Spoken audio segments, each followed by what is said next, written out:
Hi everyone, welcome to my another mini blog.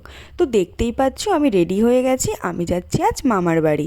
তো এই প্রথমবার তোমাদের সাথে আমার মামার বাড়ির ব্লগ শেয়ার করতে চলেছি। তো রাস্তায় বেরিয়ে পড়েছি, আর দেখো আমার বাবা কিন্তু শ্বশুর বাড়ি যেতে যেতে রাস্তায় ক্লান্ত হয়ে ঘুমিয়েই পড়েছে। মামার বাড়ি পৌঁছে দেখি মাসি এখানে ভোগ রান্না করছে। আজ ছিল মামার বাড়ি বাৎসরিক কালী পুজো।